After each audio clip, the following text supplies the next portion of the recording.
తెలంగాణలో గ్రామ పంచాయతీ ఎన్నికల స్కెడ్యూల్ విడుదలైన తర్వాత పల్లెల్లో సందడి వాతావరణం నెలకొంది. సర్పంచ్ ఆశావహులు ఏకగ్రీవాలపై పార్టీ నేతలు దృష్టి పెట్టారు. ఈ మేరకు గ్రామస్తులను ఒప్పించేందుకు వివిధ హామీలు కురిపిస్తున్నాయి ప్రధాన పార్టీలు. ఈ క్రమంలోనే ముఖ్యమంత్రి రేవంత్ రెడ్డి సొంతూరు కొండారెడ్డిపల్లిలో సర్పంచ్ స్థానం ఎస్సీకి రిజర్వ్ అయింది. అయితే ఇక్కడ సర్పంచ్ ఎన్నిక ఏకగ్రీవమైనట్లుగా తెలుస్తుంది.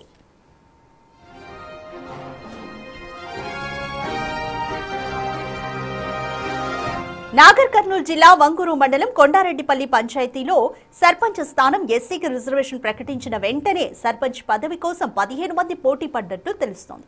పంచాయతీని ఏకగ్రీవం చేసేందుకు స్థానిక నాయకులు కసరత్తు చేపట్టారు.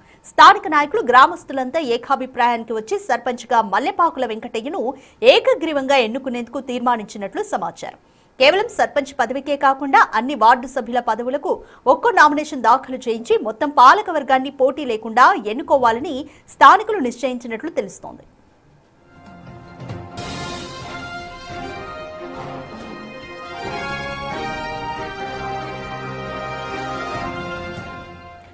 మోర్ డీటెయిల్స్ మా ప్రతినిధి శంకర్ అందిస్తారు.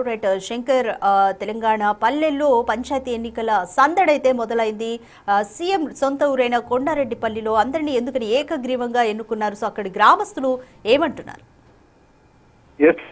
ఉమ్మడి పాలమూరు జిల్లాలో స్థానిక సంస్థల సమరం మొదలైంది. మొత్తం రాష్ట్ర వ్యాప్తంగా ఎన్నికల్లో భాగంగా సీఎం సొంత ఊరైనటువంటి ఒంగూరు మండలం కొండారెడ్డిపల్లిపైపే రాష్ట్ర ప్రజలంతా కూడా చూస్తున్నటువంటి పరిస్థితి కనిపిస్తుంది. ఇదే క్రమంలో సర్పంచ్ పదవి అనేది అక్కడ ఎస్సీ రిజర్వ్డ్ గా డిక్లేర్ చేయబడింది. దీంతోనే 17 మంది పోటీలో నిలిచారు. దీనికి సంబంధించి ఇప్పటికే పూర్తి స్థాయిలో 17 మందిలో ఒకరిని ఏకగ్రీవంగా ఎన్నుకునేందుకు గ్రామస్తులంతా కూడా ఏకాభిప్రాయానికి వచ్చినటువంటి పరిస్థితి కనిపిస్తుంది.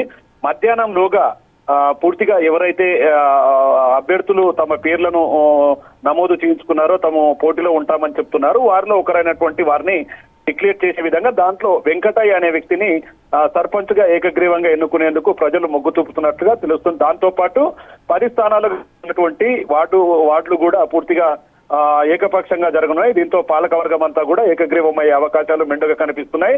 మధ్యాహ్నంలోగా ఒక్కొక్క వార్డుకు ఒక్కొక్కరు, అదేవిధంగా సర్పంచ్ పదవి కూడా ఒకరే నామినేషన్ వేసే విధంగా కూడా పూర్తి స్థాయిలో చర్యలు తీసుకుంటున్నటువంటి పరిస్థితి కనిపిస్తుంది.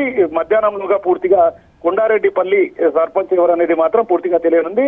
ఫీల్డ్ కవర్ లో ఒకరి పేరు వస్తుంది. ఆ పేరే పూర్తి స్థాయిలో డిక్లేర్డ్ అవుతుందంటూ కూడా పూర్తిగా సాగుతున్న క్రమంలో మరి ఈ రోజు కొండారెడ్డిపల్లిలో సర్పంచ్ పదవి అనేది కీలకంగా మారనున్నటువంటి పరిస్థితి కనిపిస్తుంది. రాధిక, థాంక్యూ శంకర్.